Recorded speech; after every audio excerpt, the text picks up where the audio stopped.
To the scene. Oh, do we need to be zoomed in more? It still feels far out. It's fine.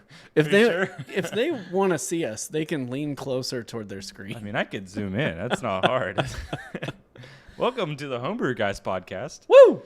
We are here to chat about the world of homebrewing, what's happening in it, and there's a lot happening in it. I'm hype. BC is hype. It's been a long time since we've done one of these because Mead Stampede kind of punctuated our time this summer. Yes. And then you and I have both been kind of busy. And so we're going to do one, and then we'll probably in like 2 weeks, 3 weeks, do another one. Yeah, we're going to get back on track eventually. Yeah.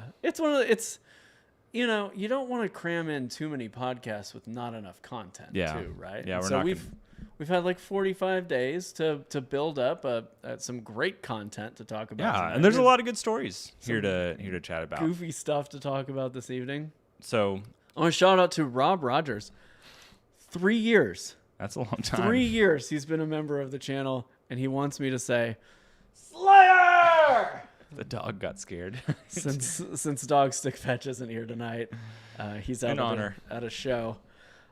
Playing in the show? Or just No, watching. I guess one of his friends is playing a show up St. Louis area, Yeah. so he's going to check that out. Well, tonight. BC, I feel like I delivered. You know why? Why? Remember last podcast, I said we will be in the new studio. Oh, we are. We're in the new we're studio. in the new studio. For those of you who are not video watchers, Look at this thing. we have big old neon sign, Look at this thing. lights. Dude, neon has gotten so intricate. Yeah, Look I at don't. these little like glass welds here. So I mean, if you can touch it, it's a little bit rubbery. I don't know how true neon it is at this point. I think that they've gotten real. Okay, but still. Yeah, I mean, it looks good. It looks slick, dude.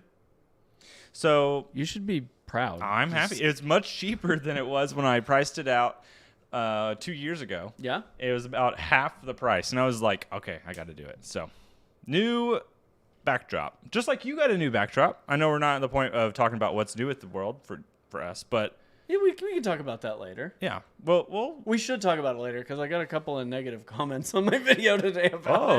So we should talk about that. I'm curious. Yeah, we'll save it. We'll save it for the What's Brewing section of the show. We got a big announcement. Do we?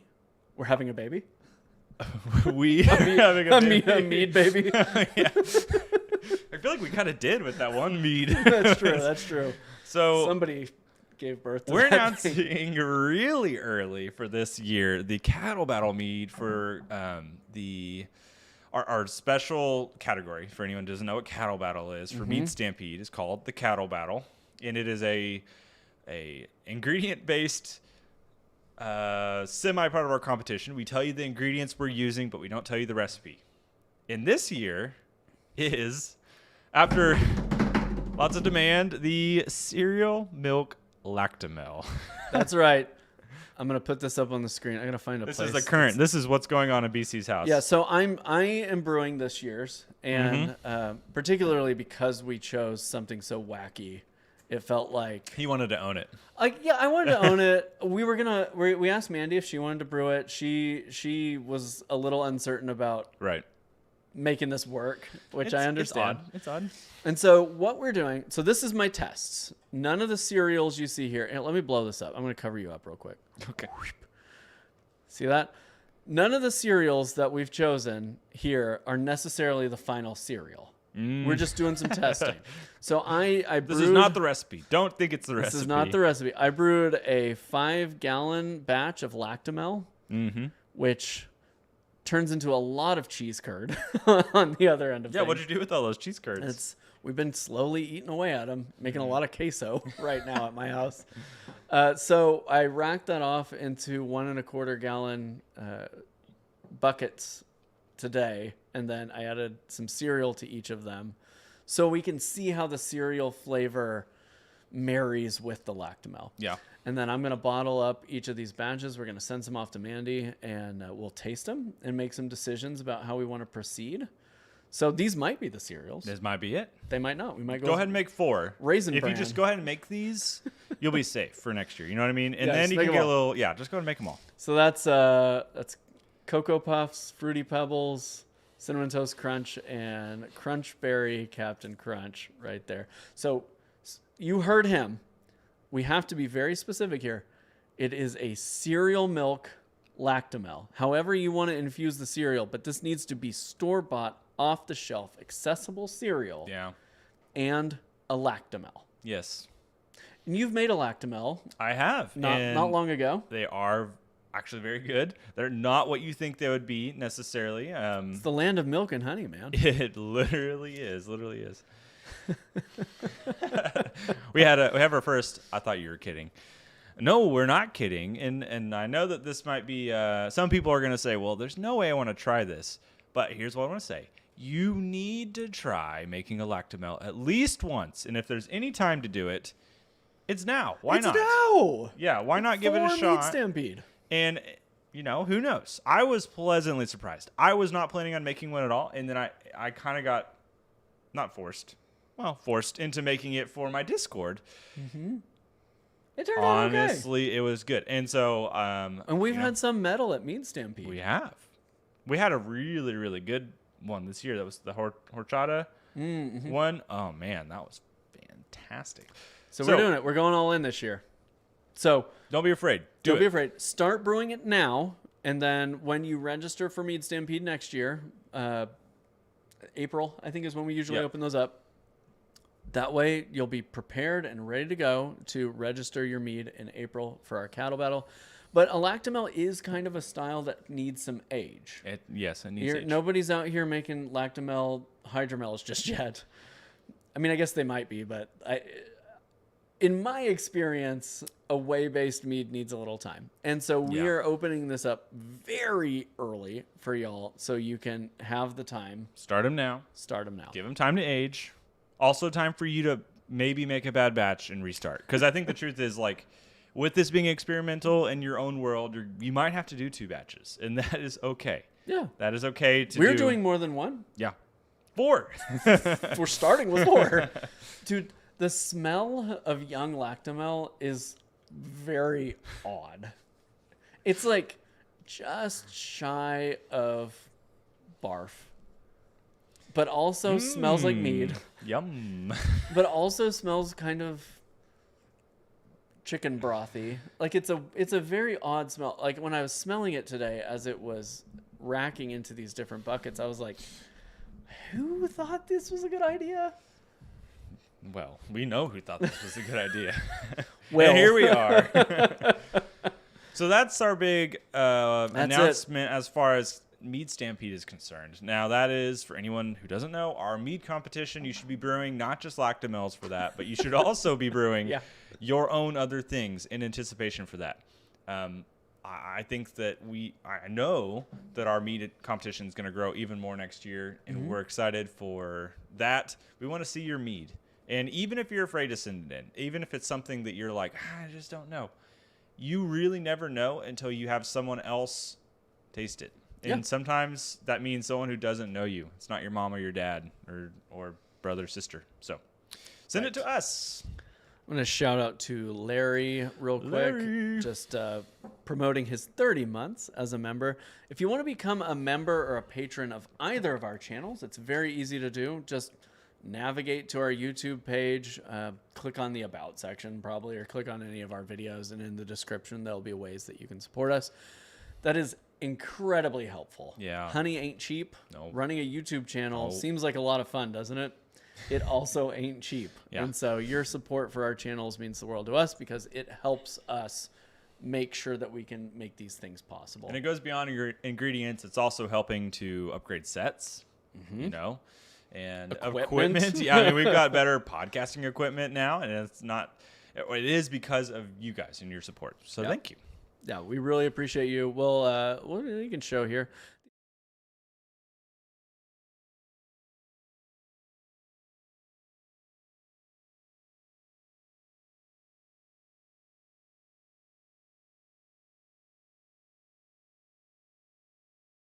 Thank you to everyone who supports us. Okay. Well, hold on. I'm noticing. I think we don't have audio when we switch to the other slides. Oh. So hold on. Hold on. There you go. Don't worry. BC is very smart at technology. There we go. I think yeah, you're good. I think we're good. I think we got it copied over and everything. Okay.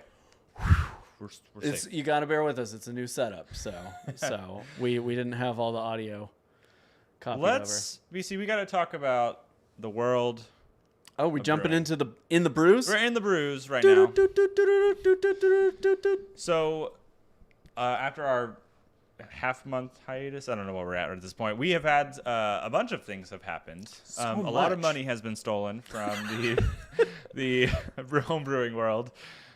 Places are shutting down. It's a dramatic scene, and we got to update you on all of the news happening. Yeah, you want to talk about this FBI raid? Is the FBI raided a wine cellar, not a cellar, but cellar selling wine in New York. That's funny. I didn't even make that pun connection.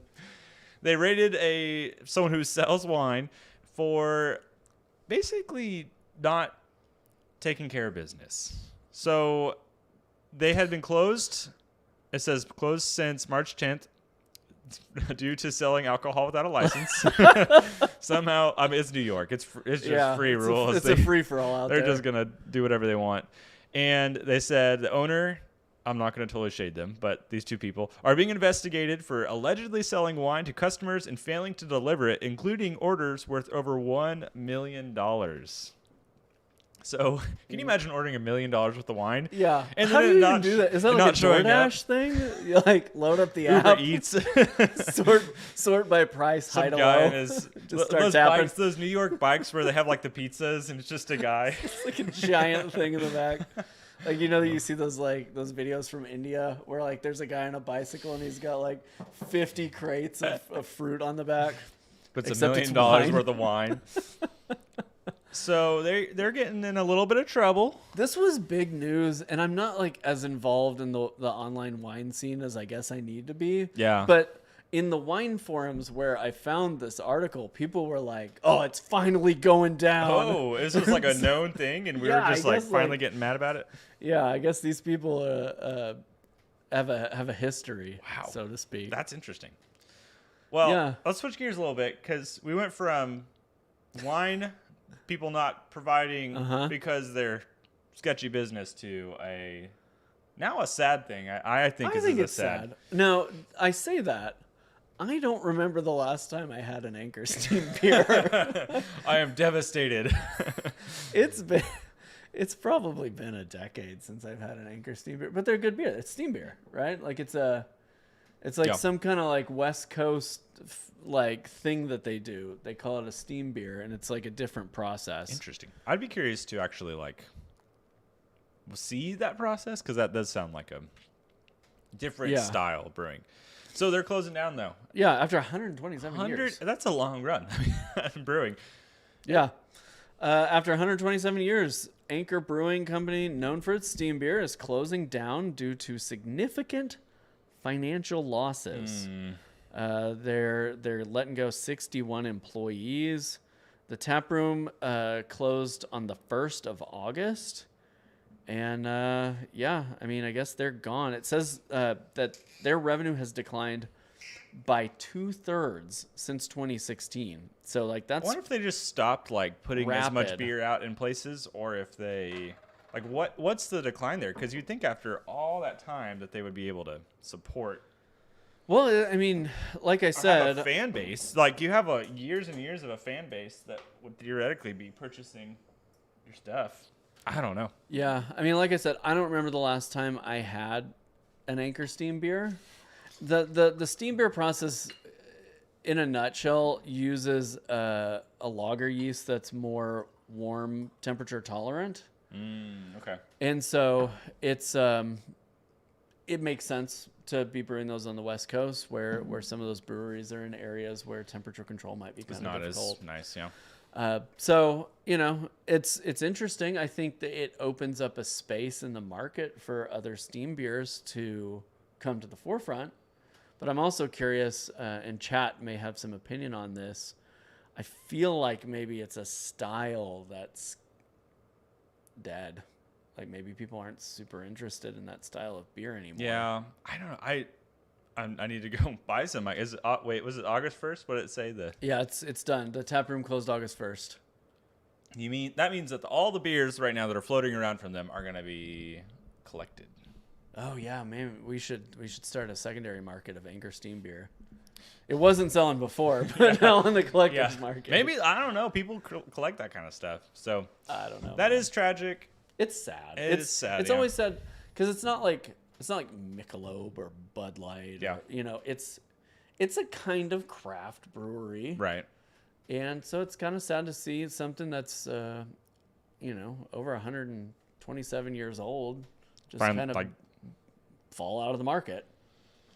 Well, I think the theme of this in the brews is thieves and sad things, because I feel like everything here is a little bit the story is wild, tragic, but this story is specifically crazy. So this is about a California thief who stole $500,000 worth of wine by drilling a hole through a store roof. Literally, my man just got on there and just started cutting, and they 4 hours.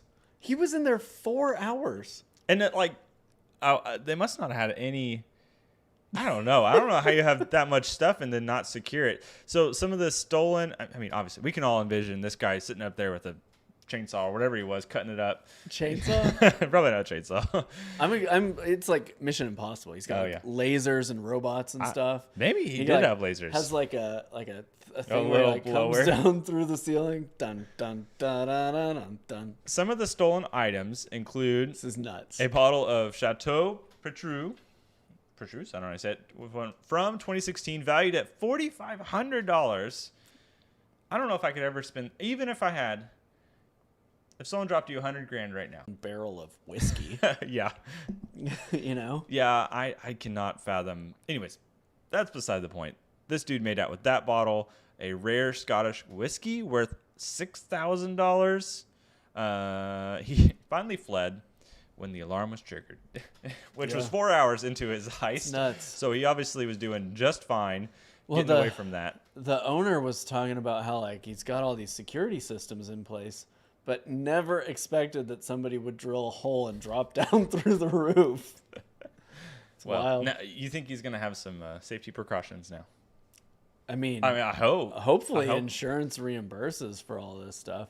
I saw a question on Reddit the other day, and I'm curious from our chat, and I'm curious your answer to this. So in chat, let me know the answer to this. If you had $500 to spend, would you rather buy one $500 bottle of wine or 5 $100 bottles of wine? I would go 5 $100 bottles. Okay. Because I feel like while that $500 bottle might be really good, it'd be interesting to get tasting. I would find different styles or something like that and because I want the tasting notes. I want to be able to buy a bottle of wine I wouldn't normally buy in a weird style, like Zinfandel, whatever it is. I don't really drink those, but it'd be interesting to find a nice bottle of it and be like, what's the allure here? I'd love to see a bottle of $100 bottle of white Zen somewhere. Olive Garden probably has it, but someone does it. Interesting. I think I'm with you that I would rather have diversity than a singular experience. Because one of the $500 bottles sucks. That's the thing, is you're just hoping that you're going to get a good bottle, but there's a good chance that it sucks. And then you're like, well, yeah. So a couple things from chat. Rob says that Anchor Steam was sold to Sapporo in 2017, and it was basically just left to die since then. So that sucks. Even worse. That's almost insult to industry. Injury. And I love Sapporo. One of my go-to sushi beers. Yeah, it's at every sushi restaurant Yeah. ever. I mean, that's impressive to get your name in a store like that. Yeah, it's for me, it's either Asahi or Sapporo, depending on what they have, and so that's kind of a bummer. Morgan asks, "Hey guys, I was wondering if all the Mead Stampede prizes have been sent yet. I've not received anything." No. We're working on it. We're really close. So it's been a lot of stuff, and so BC's about, or probably in the next week or two. Everything's packaged. Yeah. Everything's packaged. Everything's labeled. All the boxes are sealed up. But there's basically life got in my way. I've been fighting with my homeowner's insurance company over whether or not I have to replace my roof. So that has consumed the last few weeks of my life. But I still got it all packaged. Mm-hmm. Now I just got to hoof it all over to the post office and get them sent out. So they're coming. Well, yes, you've not missed it. I'm in that current situation where I'm waiting for Orpheus things, and it's going to the old house. And it was supposed to be delivered today, I thought. And so I went over there and checked. And so now I'm like, did I miss it? Did it get stolen? I don't know. I'm in a weird spot. Lightning Nerd says, I imagine that the quality of the wine does not scale linearly with price. Yeah. That's probably true. I think a lot of those name. more expensive bottles are more expensive because they've aged. They've sat around in a cellar for a while and accumulated price because it's so taxing, I guess would be a good phrase, taxing to store something like that, to keep it at the same temperature, to keep it safe. And so the price kind of increases whether or not the quality increases.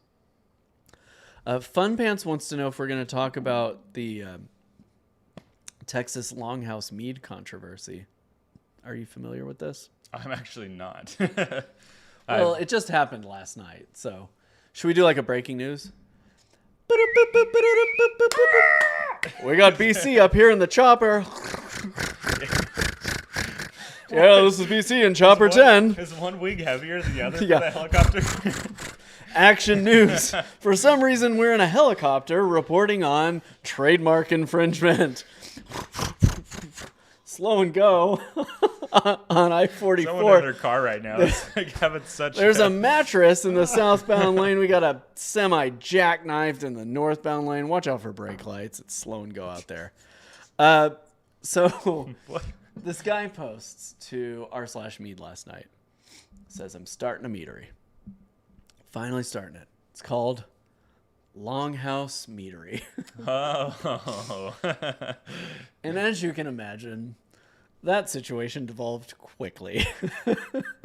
And that guy got trolled. I understand several domain names related to Longhouse Meadery were purchased last night. No. I may or may not have started a $1 million GoFundMe for Carlos's legal defense. It was an active evening.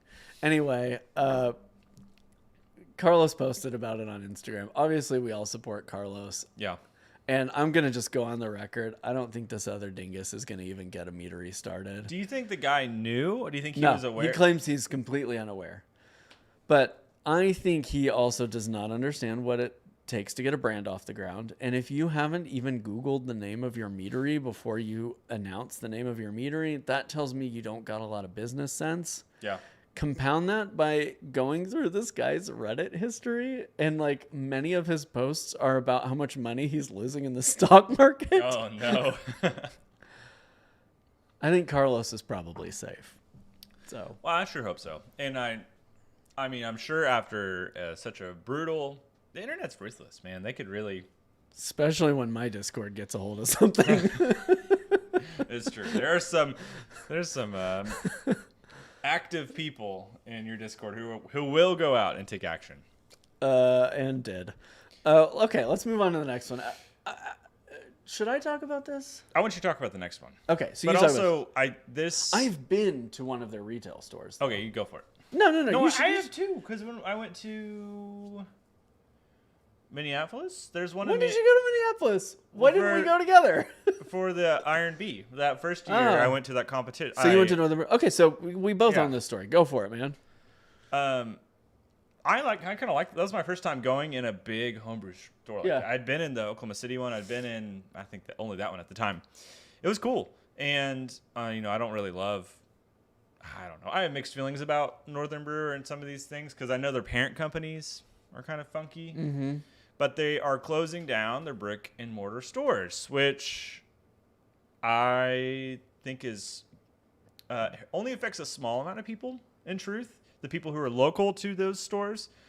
I have a feeling that they are obviously going to need to stay active in shipping things. But how can that be cheaper? I just don't understand how that can be cheaper than having a...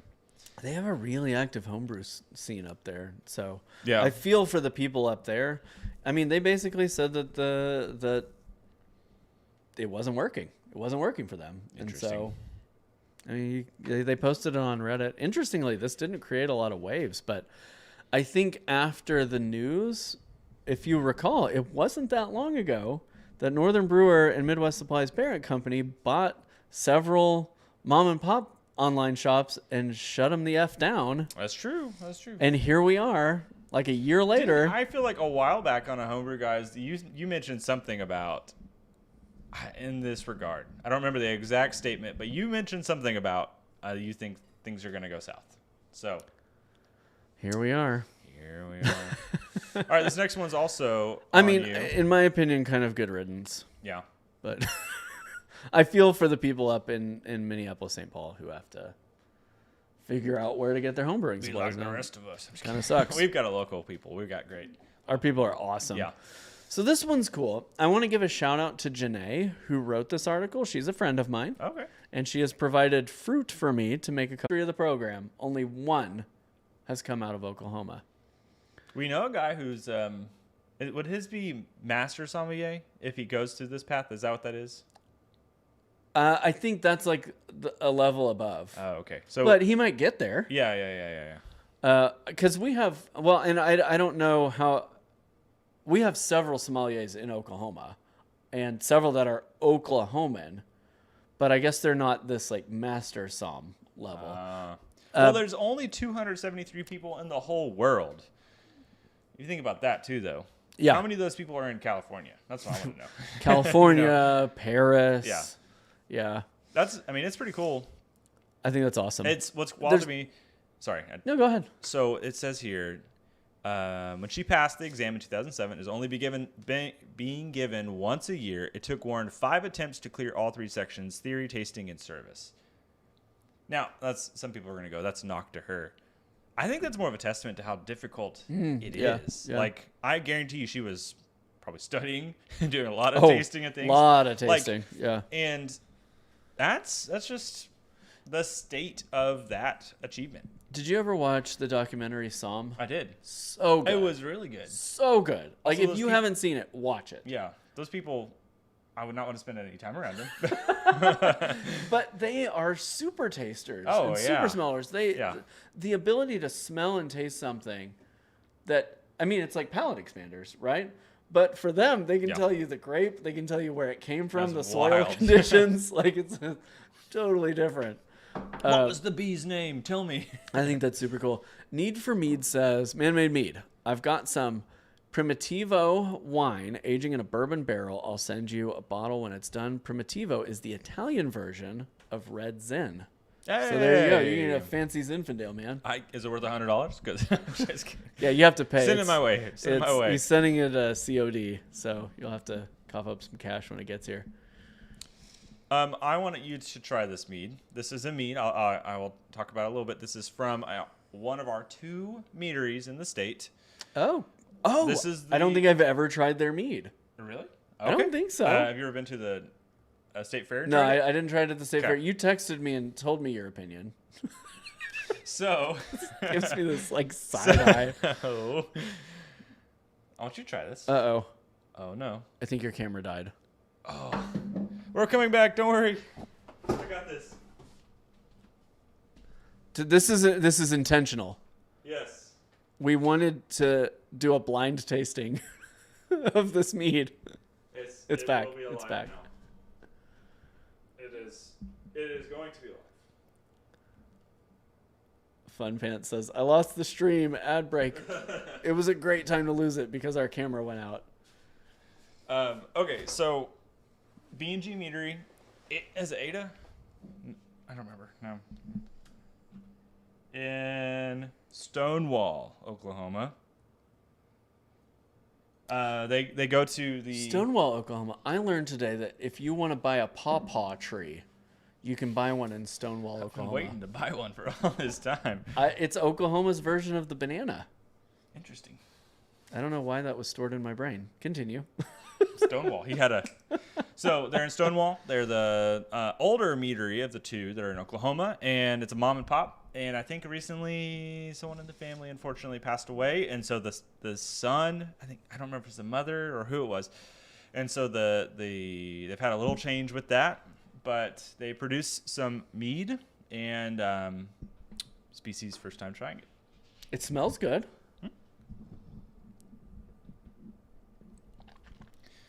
What am I drinking here? Whoa! This is the honeymoon sweet. That is sweet. It is sweet. Yes.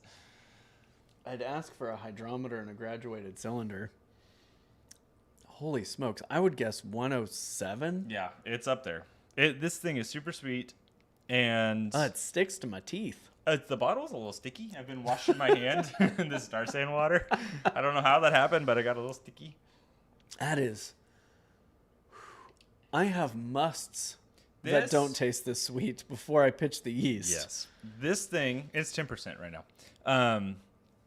This is actually, I don't think it's, it's very sweet. The other stuff I've tried at the state fair, I don't know if it's just because they've been rushing to get it done. Mm-hmm. It's always had some interesting kind of fusels, some hot heat and stuff like that. So, I'll say there's no off flavors. It's just way too sweet for my palate. So, yeah, that's... Well, if you're in Oklahoma. Support people. That's the thing is, no matter... We want to send you to people that we know make good mead, but also, like, they make decent mead. Mm-hmm. I'll put it that way. And if they're watching, it's not an insult to you. Part of this is just supporting meaderies in general. Yeah, also, you never really know if it's going to be good until you try it. Right. There are probably 150 plus meaderies I haven't tried yet, and I want to try them. Which is a lot of money to buy it all. But a lot of tap rooms will do flights or sometimes even samples. So yeah, if you're, say, on vacation or traveling through for business somewhere, and you get on Google Maps and search meadery and you find one, go check it out. If you have time, go check it out. At least go in and do a tasting. Maybe buy a bottle if it's not too expensive, just to support. It's important, I think, to support these businesses because a lot of people still don't know about mead. And the only way that we can encourage growth in that sector is to throw money at the problem. The amount of people who are like, I want to start a meadery, and then you ask them like, well, do you buy mead from anywhere else? And they're like, no, I just do my own. I don't really want to go buy stuff. I'm like, hold on. How many other people are doing that to you, and then you expect them just to suddenly support you? It's like we gotta have both sides of the argument. Right. BC, what is brewing in your world? I know other than Lactimels, because you've been real busy with that. What else are you? Okay, so let's talk about my set change. Oh yeah. We were going to talk about that. In the interest of full disclosure, you probably already know, but if you don't, I've been doing some contract work for Craft-A-Brew. Mm-hmm. Yes, it's a brewing, like a beginner-focused brewing supplies online retailer. And so I've been doing a lot of video content for them to help build up their YouTube presence. Those videos get QR coded and put into the handbooks for kits that they're sending out. So they do a lot of those. Coming very soon, if not already, they'll have a root beer kit on the market. Hey. And my videos will be linked in that kit so you can learn how to make root beer. It's really good root beer too. I gotta that's not a paid endorsement. Their root beer kit is from the botanicals. It's not an extract kit. It's super good. Huh. Okay. So in doing that, I have to reset my studio because they don't want the backdrop in my videos to look like the backdrop in their videos, right? They want some separate. So we've come up with kind of an aesthetic look for their stuff with some wood paneling and uplights and all that. Mm-hmm. And resetting my studio is a huge pain. And so I was talking to Garrett when he was putting this studio together, and he's like, you gotta fix it. You should have 2 filming spaces. You got plenty of room in there. Just set it up so when you reset it, it's like easy up, easy down. And so I'm like, I know you're right, but that's a lot of work. And so his encouragement got me to do it. And I think I've come up with a solution that is, I actually reset it for some videos the other day. It took me 15 minutes where it used to take me about an hour. Oh, that's not bad. I have to remove 9 bolts from the wall to take the helmets off the wall and then hang up the backdrop. Okay. And that's it. That's not bad. So way easier. And now I have a place to do tastings that's separate from the place where I brew. And there's a lot less clutter in the backdrop, which I know people love the clutter. That was some of the commentary I got today. People love the clutter because it looks like a workshop. I mean, mine looks like, I tried to get away from clutter, but then I was like, I kind of like the chaos of my background. I don't dislike it, but what I have learned from people, and particularly learned from going through the process with Craft to Brew, is you see all that gear. Yeah. And you think, well, I have to have all that to brew. And I don't want to be putting off that vibe that like, oh yeah, you have to have thousands of dollars worth of crap behind you in order to make a gallon of mead, right? And so I understand that for a lot of people, it's really comforting because it feels like you're in my workshop. Yeah. But for other people, for new people to the channel, they're like, oh my God, look at this homebrew store behind this guy. Yeah, I can see that makes sense. But it looks good. I mean, both your sets you have there, it's really nice. I really enjoyed the change, Thank you. And yours looks flipping awesome. You should talk about yours too. Yeah, this has been a work in progress. I'm going to do I'm almost to the point where I'm ready to do a video talking about the space because I think people have seen this. So I was looking at your channel the other day and I found a video from when you first moved into the laundry room.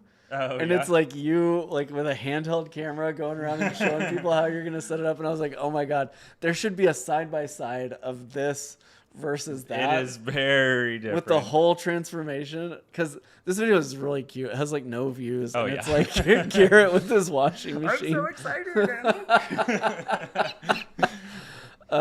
Yeah, things have changed in 4 years, buddy. Yeah, it's been fun, and it's been a lot of new furniture, and there's just some new cool stuff that I like. I'm able to do more lagering. That's one thing I'm excited to do. Is I have thanks to New Air for doing it. I'm doing another video for them.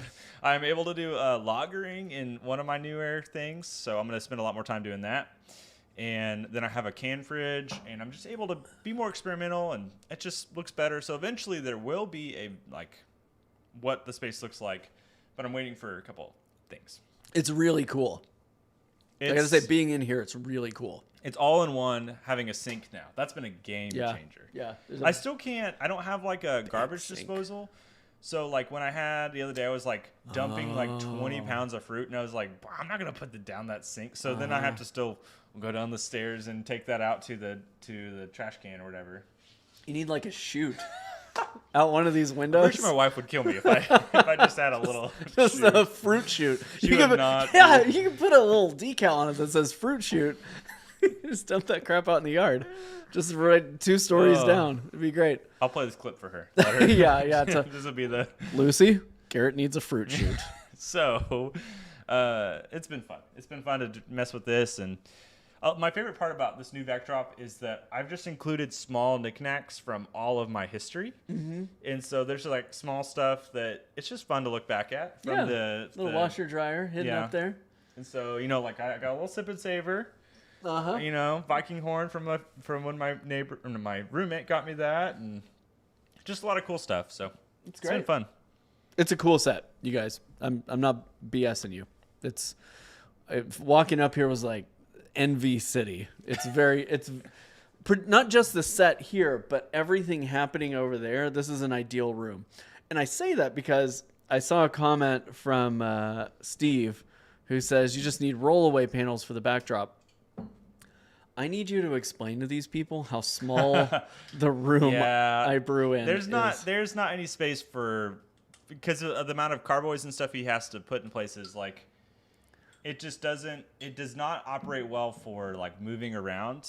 Once you have a couple tables in there and then anything in a backdrop, and so when Chef was over last year, he was like, "Oh, this is small. This looks so much bigger on TV." And I'm like, "Yeah, it's a tiny room, but there is, what? There's a huge amount of space over here. It's like a 25-foot room deep. Yeah. Or long, and then With like it's shelving. 12 to... I count 3 refrigerators. It's awesome. It's wild. I'm envious. I got a cellar. Eventually, this is going to be a cellar in that I'm going to keep it so at you got like the racks in there. 65. I'm going to get a little window unit and stuff and put a little curtain in, so that will stay close awesome. to 65. Fun Band says, Fruit Shoot. Sponsored by New Air. Shoot your fruit with the fruit shoot. I love that. Good Crusader just asked, helmets, question mark? I've got my Star Wars helmets on the wall now. I'm very proud of them. I wanted my set to reflect who I am as a person. You know, It's got am I not drinking it? oxygenated. Oh, well, there goes I, that. I moved it in the bottle in a sketchy way. What is it? Or was it? It was the thing I'm serving on the 30th. I mean, you can taste it, but it's got some funk to it. Here, I'll just drink it out of the bottle. It's a mixed berry mead. It's the one that I asked about, port. I said I was going to soak some port chips. Yeah, it's not great. And so, yeah, I did a bad job of putting it in this bottle. So Okay, well, live and learn. Yeah. We got to switch over a little bit. Oh, yeah, we got to do the monthly social media stuff. Yes. So we got some fun social media things. This is the top 5 posts from around the brewing web. Ba-dum-bum-bum-bow. So, first one up is these homebrew tiedowns and blow off. So this is, I want you to explain this because Let me turn this off so they can see me. There's like that chest box that Vader has with the blinky lights and stuff. So those are very difficult to make yourself. Yeah. They're very expensive to buy. But I bought a 3D printed file when I was putting that costume together for $15, okay. And then I paid another guy $30 to print it. So he like hollows it out because you want as little interior printing as possible, and he actually did a process that like cleans and smooths it, so it didn't have those like jaggedy lines in it. It was like it looked like it had been like professionally like blown into a mold. Yeah, it was really nice. And I've got a friend who's like basically every time I'm at his house, his 3D printer is printing stuff. And so I'm a little bit familiar with the process. But basically what this guy designed, or gal, I'm not sure, this person designed, is a series of different models. I think there are 4 different 3D models that you can print and then use in this way. Yeah. As tie downs. So basically they give you extra stuff to use with zip ties or rubber bands or twine, whatever you're using to keep your bung from slipping out of the carboy. Yeah. And apparently I think has provided these to the public. And That's so very cool. It's a cool little project. I don't think it's necessary. But if you really are having trouble and you're struggling and your library has a 3D printer you can use, maybe check them out. I don't have that problem very often. I don't either. Maybe I don't know how I've avoided it for all this time. Because I do see people who have that problem a lot where it's like they can't get it to stay. It's interesting. Larry says gas is a big old issue in the homebrewing world. Is he talking about toots? What are you talking about, Larry? Gas? Games and sports? You want to talk about this next one? This is weird. I don't understand how this happened either. This is a dissolved It's airlock? hard to see from the picture, but the airlock ends, and then there's like a airlock thread strings that continue to go into the bung. What happened here? How did they do this? I figured we would talk about this and then let chat speculate on what happened. I mean, it melted, allegedly. But in what? Like, the liquid's not going to get, unless you put it outside, and it's like, even Kvike strain, unless you're running a Kvike strain in like 120 or something crazy like that. What could have melted that? I don't know. I don't know, man. Like, because these plastics should not be susceptible to any of the gases that are happening with fermentation. Right. But something happened here. I've also not really ever seen, maybe I've seen that brand of airlock. I have a couple that are like that. I don't have any that are like that. But I don't know. I mean, yeah, heat.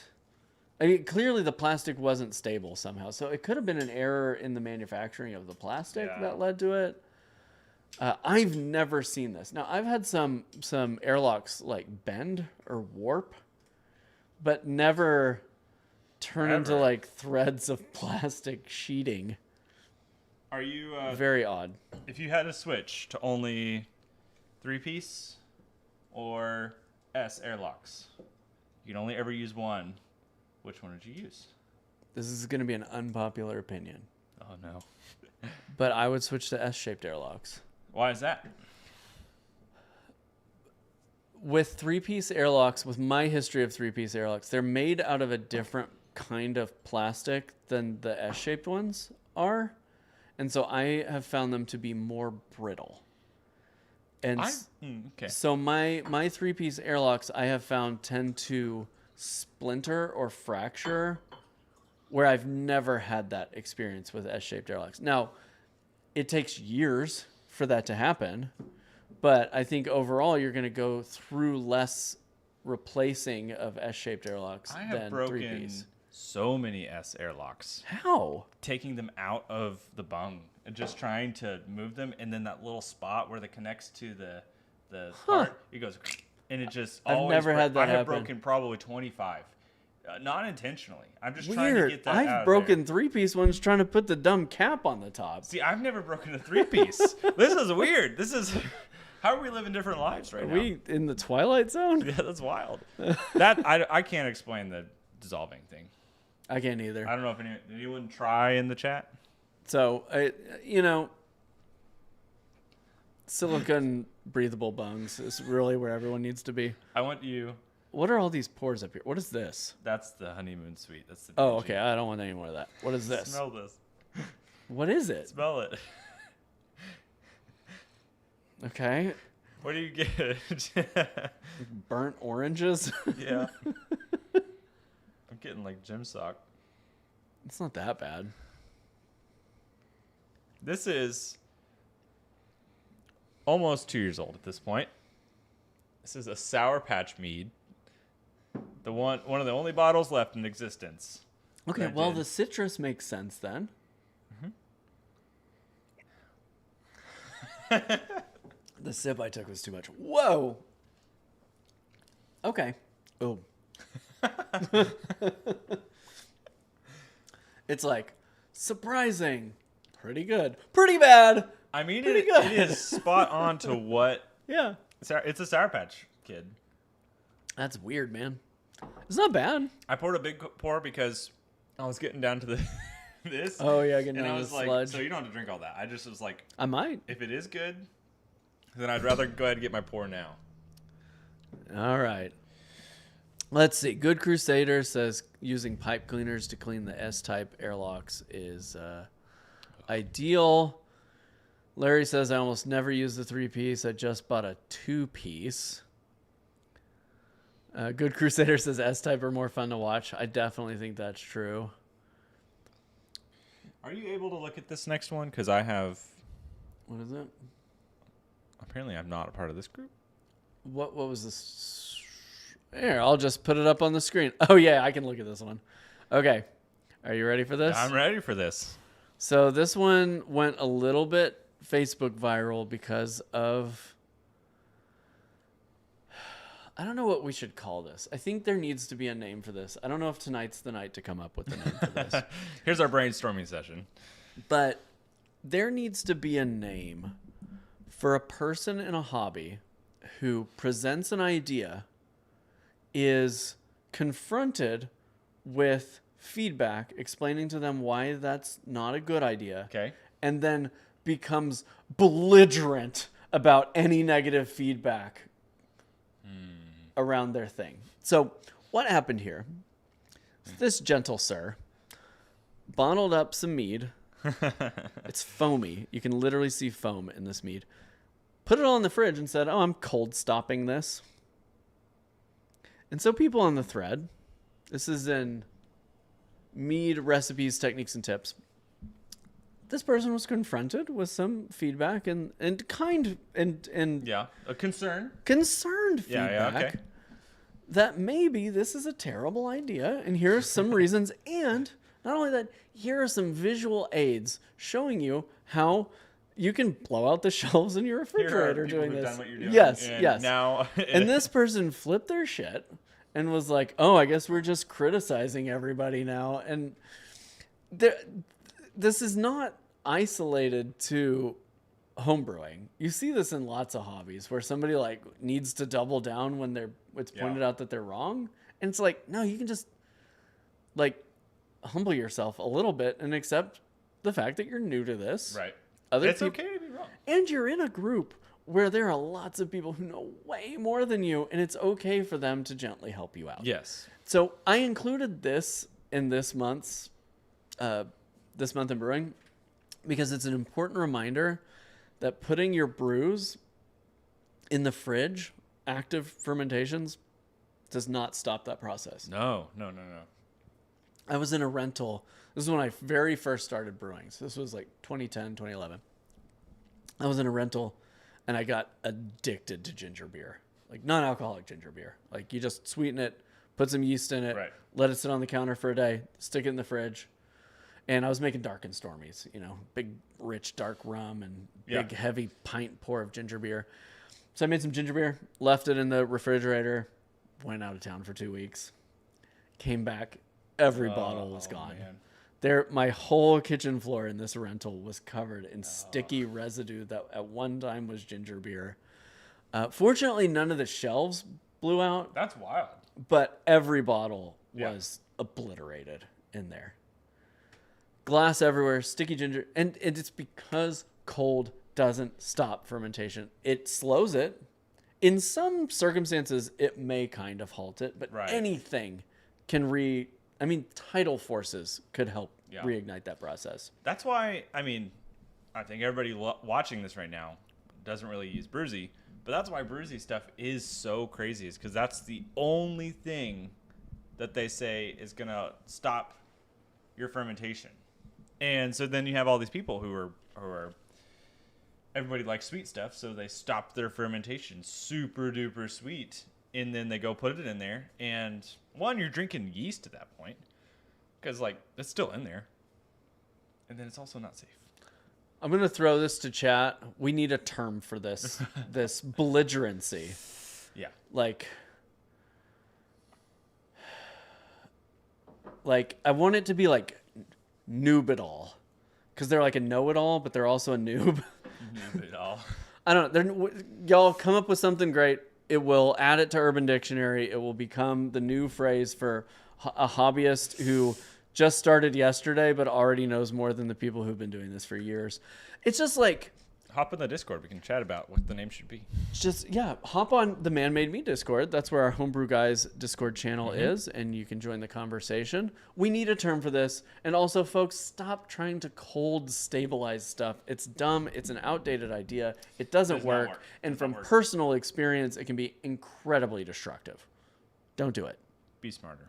Be smarter than that.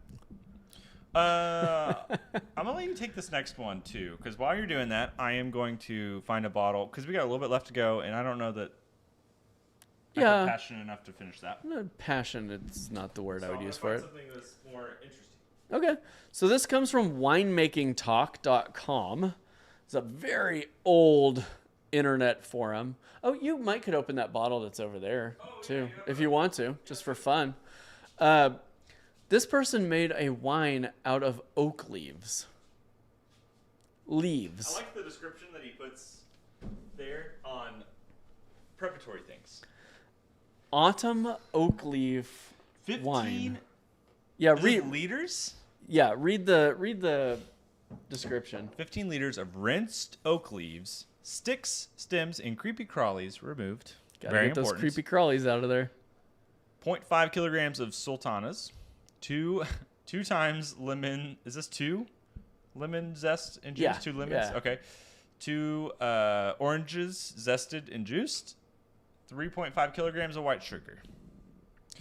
Here are the tasting notes for those of you at home who are playing along. Yeah, let me pull that bottle up again. Read it dramatically.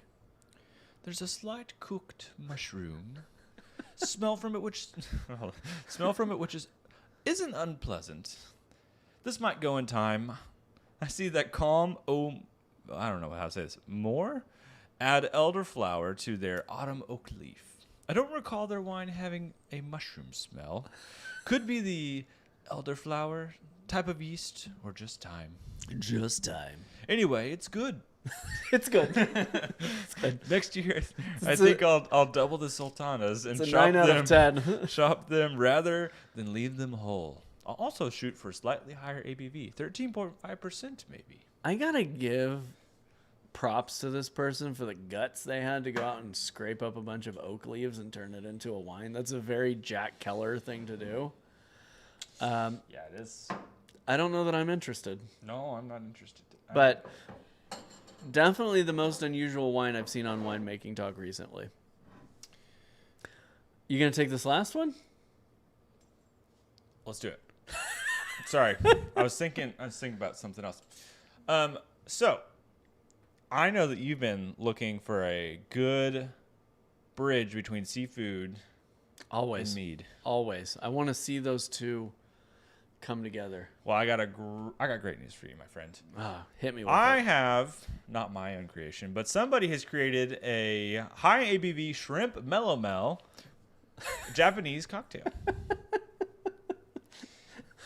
They used Shrimp Melomel Japanese cocktail. They used citrus meadow blossom honey. Seems like a nice honey. Sure. Rice koji. Koji? Did I say it? Yeah. Oh, yeah. More rice. Kombucha. Wait, does this say kombucha is added? Shrimp extract. Maple syrup. Yeast ghosts. Yeah, yeast ghosts Oh, got man, me. I got to talk about that in a second. Okay. A pinch of MG, CA, and zinc. Another topic we could talk about. Zinc is a big thing Oh, is it? in brewing, or in home brewing. It says do not drink and drive. Of course, please don't do that. Of course, this is from looks gross. r/prison hooch. It looks gross. And this is also just like a flyby photo. Yeah, the whole post, like the whole tone of it was weird. You know, at our local Asian market, Super Cow Win, they sell shrimp flavored snacks. So you can get shrimp chips, shrimp crackers. I happen to actually like them. Now, I'll tell you, your breath will smell of Your rank significant other will not seafood be excited. for a while. But they're pretty good. So I can see where this like shrimp sweet thing comes from. Shrimp are kind of sweet anyway, right?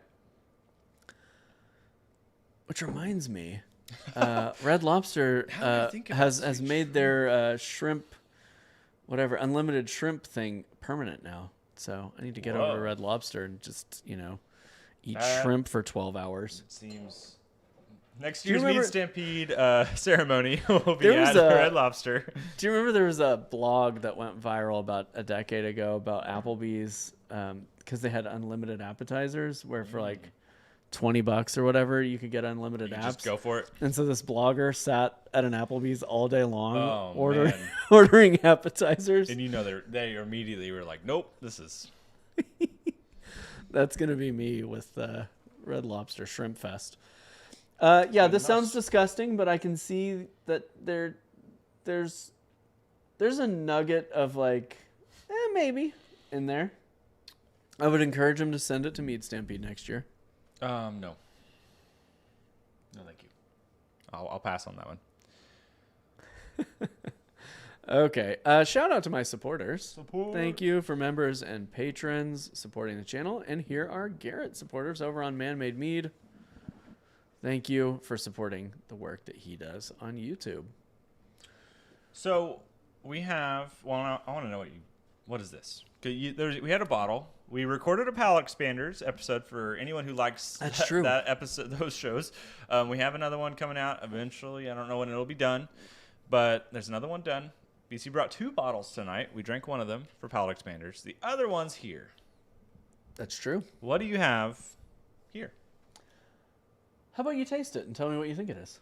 Do a little mini palate expanders. This is this dandelion? Nope. It's got an earthiness. It's got a real and my immediate thought was dandelion. It smells like it. It's floral.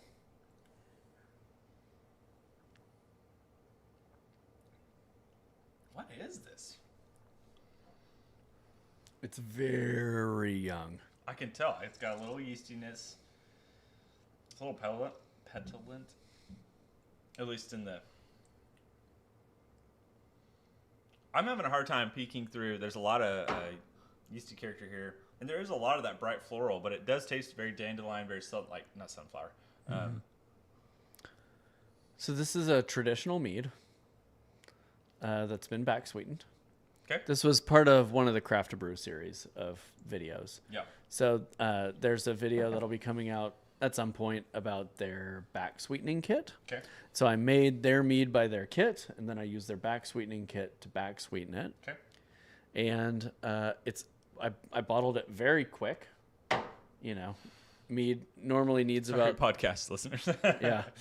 Sorry, I was just trying to see if I could actually see bubbles I said moving. I just got a little. Maybe it's Yeah, just the booze. I was trying to see if I could see bubbles moving. So this is very young. I think this mead's probably 2 months old. Okay. So I brought it because I thought it would be fun for palate expanders to like give you something that's like hella young. But we ended up opening something else, which I won't spoil for y'all. Spoil, it's pretty good. So, We got a game to play. yeah, we had it. Okay, chat, get ready. This is a chat activity. This is for you. Yeah. And we're going to kind of go through this a little bit quickly. I had this idea a while back. I was like, I want to play some more games with you guys, but it requires you to be involved. So, also, it requires you not to cheat. What you're going to do, BC and I have both made a lot of videos. And we're going to test how true of a fan that you are of us. No, it's not trying to be, it's just No, curious this is to see serious. This if is you serious. know our content. So you a bunch of I have fake fans? accumulated some meads, wines, beers, tests, things that we've done. I'm going to say the basic idea or the name of the video or things like that.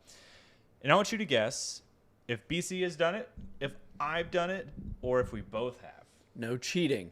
No cheating. Don't Google. Don't get on there and Google real fast, and look at our archive. But let's see if you can get it right and guess what we have done. Some of these might be easy. Some might be hard. There's one today that I saw and realized something fun about it.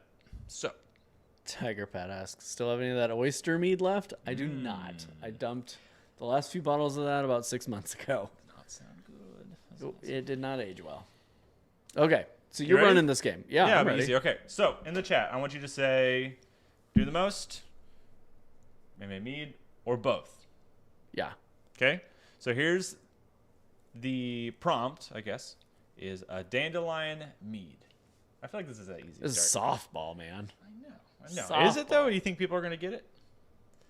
I don't I know. bet we're going to get somebody. Dandelion mead.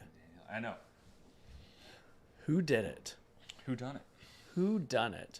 I didn't throw any like curveballs where it's like neither of us. See lots of boths. See you do the most. Both.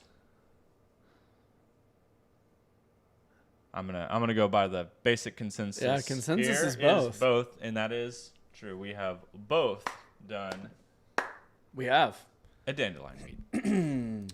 I need to open a bottle of mine. Summer's almost over. Mine's like 2 years old at this point. Might be nasty. Maybe that's what I should have opened. Next one. Washing and drying yeast.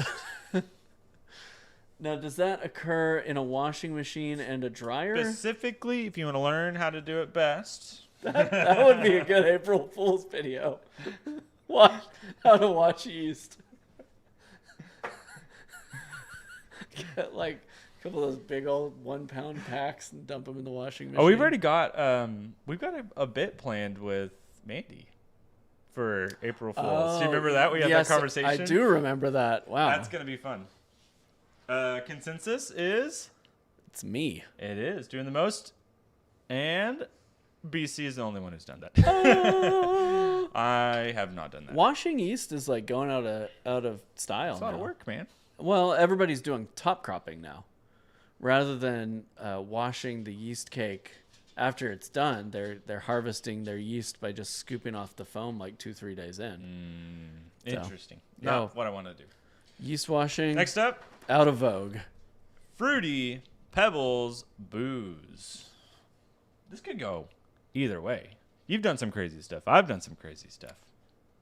But and let's be clear, just because I made Fruity Pebbles booze today, that doesn't factor. Yeah, I will say I made this list prior to this occurrence. So, dude, I have so much cereal in my house right now because I had to buy 4 different cereals for that. Okay, eating cereal Looks for like a lifetime. Consensus. Most people are saying. We got some both. We got a couple boths. DTM both. Oh, what do you think consensus is here? I think they're split on this one. This one is pretty split. I see some people just saying me too.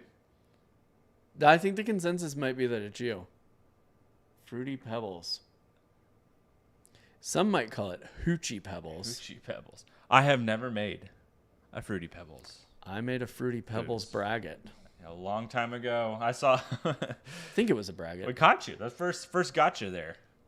I think what's fun is I think you did all the crazy stuff in the beginning, and then you kind of tempered away from. Yeah, I've of the moderated crazy a little bit because I spent a couple years focusing on recipe development rather than just screwing around. And here I am taking your place. To pick it, the baton was passed. True. Next up, we got the no water peach mead. No water. No water. Peach. Specifically, no mead. water. Not a peach mead. Not just peach mead. I'm working on a peach mead right now. See that big old fermenter? I thought that's what that was. That is my next. It looks gnarly. There's a lot of stuff floating on top of that. It was 32 pounds of peaches that turned into probably 24. I have a little bit of a braggot base in there to get some maltiness. That's to hopefully interesting. achieve a little bit of richness, crustiness. 30 pounds of honey in that thing right now. And eventually I'll come back with some spices and how do you mix the honey in? Are you pre-mixing it into water before putting it in there? Or you're putting it in there and I using poured that the drill? thing in there and I got my drill and went crazy. That's nuts, dude. Consensus on this one. Trying to see where we started. So DTM, both. DTM both. It's kind of both. It's kind of, I guess it might be lopsided toward me a little bit. BC, have you made a no water peach mead? I have. I have too. I don't know if it went on the channel, but I've made one. I thought I saw you made one that was 30 pounds of peaches. I did make that one. But there was some water no water. I did do a no water peach though a couple years ago. But I don't know if it was on the channel. But I noticed Conrad said that it was me. Conrad's tried my no water peach. So yeah. Maybe I'm the only one who's posted a video. I think you are. I don't think I posted mine. Maybe you heard about his stuff through the Discord. People might have heard that. Possibly. But if we're talking specifically about ones that were posted on YouTube, I think that's just you, buddy. It's just me. Gotcha. Got next him. one. Wild yeast mead. Having made a wild yeast mead in your time on the brew tube. Oh, Larry wrote, so I know Doing the Most has done one. Well, yeah, I think I sent Larry a bottle. Well, he's done one, but it wasn't on the. Conrad says that my no water peach was fabulous. You know, I sent that to the Storm Heron competition, and they said that it tasted kind of green, and they didn't really care for it. Which is funny, because one of the people had already tasted it before and loved it at that time. So I think that might have been because mine came up late in their tasting lineup.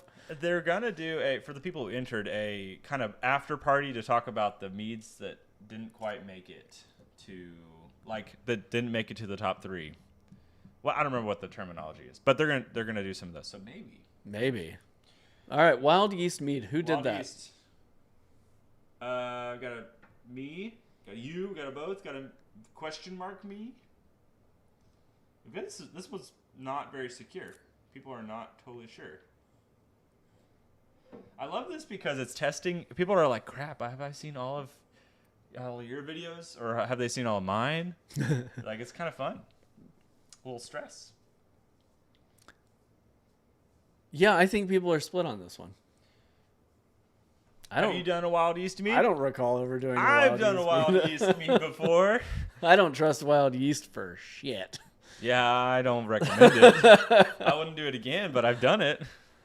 Oh, was yours the one with the snow? No, but that one, I've done two though. I've done two wild yeast mead. One was snow based. Okay. That was probably my most outrageous one. That was snow water, something else. Snow water and blueberries and other things and unhinged.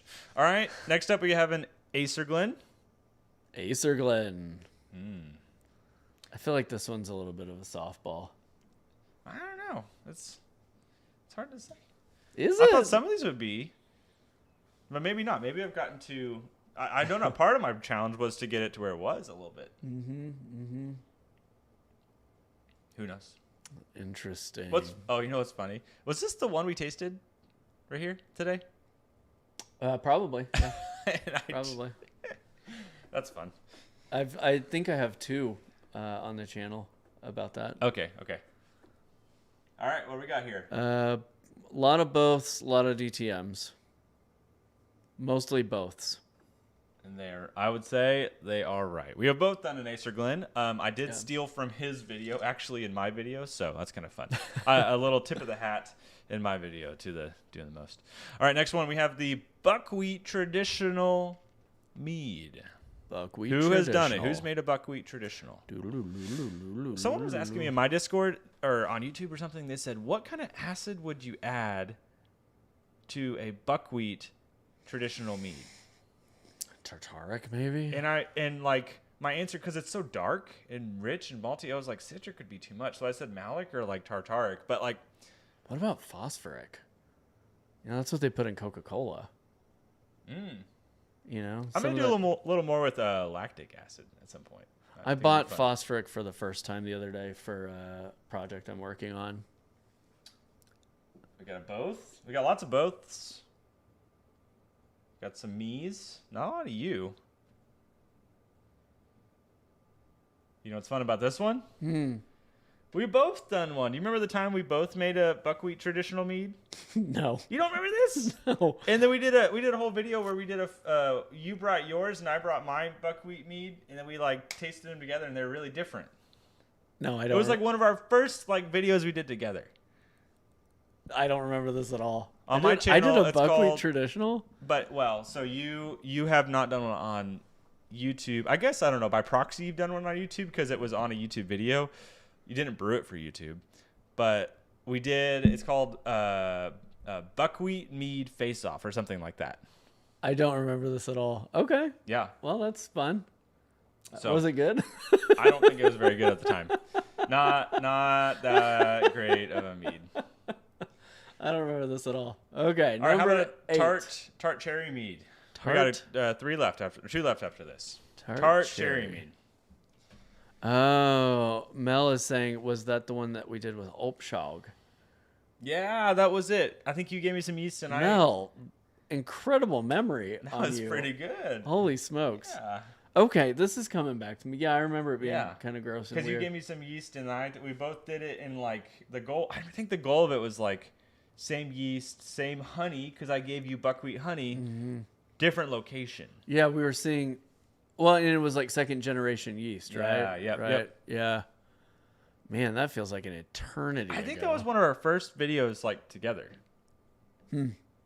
Long time ago.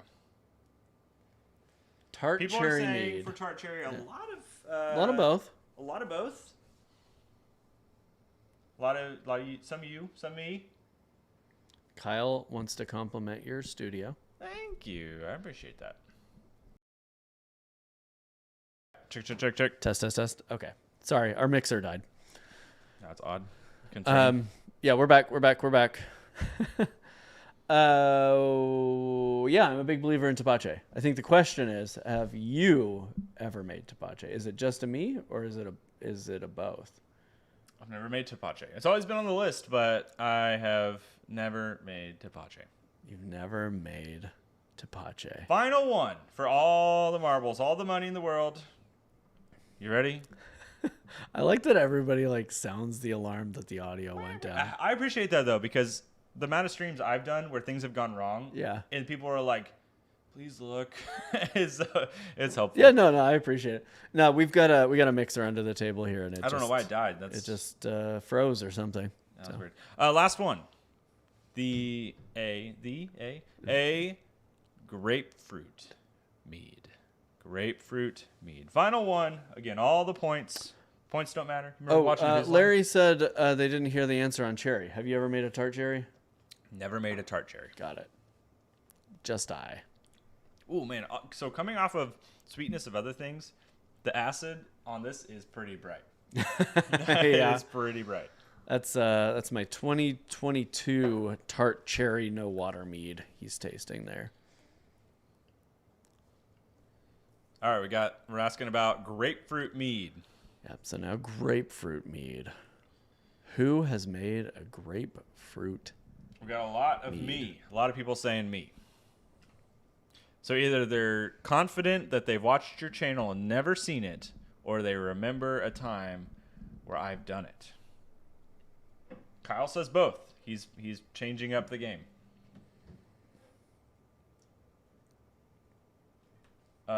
Mel says I made a black cherry. Yeah, I guess I've made black cherry, but I kind of cheated. I put chocolate with it, so I don't feel like it was totally true to like just cherry. So last one, grapefruit. Have you ever made a grapefruit mead, including grapefruit?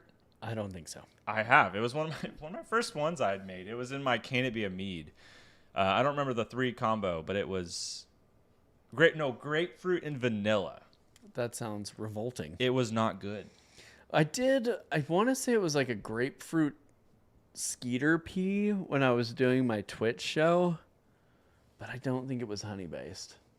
So Yeah, I'd like to rerun it. Grapefruit seems like it'd be interesting, but also it's the odd one. So.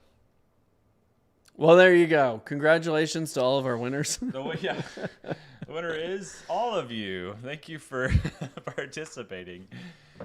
Yeah, Larry's right. My Zesty Traditional has grapefruit peel. And actually, I've adapted grapefruit peel for a video that's coming up soon. Oh. I'm going to be doing a beginner series of videos on like very entry level, almost no investment in gear required.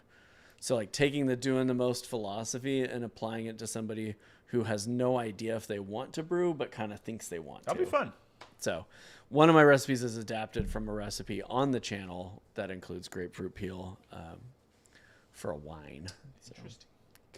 Coming soon. So that's what's coming up on your channel. Anything else you want to plug? No. I mean, you should. I put out a video today on Pinter. Yeah, that thing's cool. You have not a lot of time to go ahead and right. The reason I mention it right now, for those of you listening to the podcast later, time may have passed, but for those of you watching right now, if you go to the video on my channel, click that Kickstarter link and check out their Kickstarter. The reason I tell you don't go to Kickstarter and look for it, click on my link, is so they know that my audience traveled there. I don't get anything for that, but I want them to be able to track where traffic is coming from. That's helpful for their team on their analytics side. But yeah, I reviewed the Pinter. That's cool looking. I was dubious at first, but I reached out and said I'd love to get a review unit and put this thing through the paces. And then I looked at the time remaining on the Kickstarter and realized that there was like 2 weeks left. Like 2 weeks, yeah. So they like overnighted me one. I did the brew in it. Check out the video. I mean, cool. Spoilers, I was impressed with it. I think there are some caveats for sure that I mentioned in the video, but overall, I think it's a really cool brewing system for the particular person who wants to homebrew, but doesn't have a lot of time, but also has not bought any homebrewing gear yet. Yeah, it's all like in one. It's very, you are, like you said in the video, kind of locked to their stuff in a lot of ways. However, if that's your niche, that's what you want to do. If you have no time and you are incurious about the process, but still want to be able to pour a pint and say, hey, check out this beer I made. Yeah. Pinter is for you. I think there are some interesting mead and cider applications for it that I want to explore. Those do void your warranty, which there was a lot of comment chatter about that. Because, it's made for their kits. And so doing something that's outside the realm of that, I can see why they wouldn't want you to do that. It's a cool little system. Even if you're not interested in backing the Kickstarter, you should check out the video because I think it's a unique idea. It is. It's really fun. You should check it out. That's a cool Kickstarter. My plug is next week is a very large video drop for me, and that is my 20 yeast ultimate mead yeast test. So I basically took 20 different yeast, one mead recipe, spent a year letting them age after fermenting them with proper nutrients and fermentation temperatures, did a giant tasting, compiled all the tasting notes and the scores. So much, man. And there is at least from this specific instance, a scoring. So your top yeast, for traditionals, for a traditional, and then all the way down to the 20th. Not going to spoil what made the top because you should watch the video because I spent a lot of time on it and they spent a lot of time tasting things. So it was a lot of work. I'm going to say he was incredibly thorough with this video. The data, the document that you sent me of all of the breakdown of the yeast and characteristics and this is the video. I hope this video blows up because there's so much effort that went into it. I think it is an incredible resource for the mead making community. A lot of times we'll link to those Scott Labs handbooks and say, oh, this talks about yeast characteristics. All of that is specific to wine.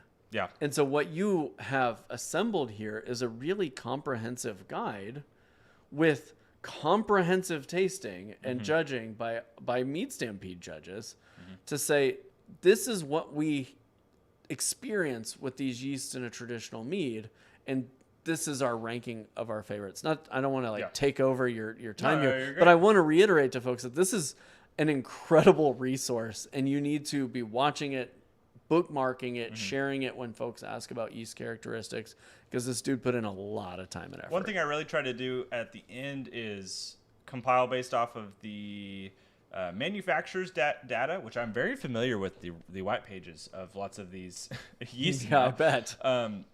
Between that and then our tasting notes and those things, the best yeast for specific styles and things. Now, I did it just based off that experience and what has paired well. And so at the end of this large document is something like that. You're making a tropical fruit melomel. Here are some of the yeast I would recommend.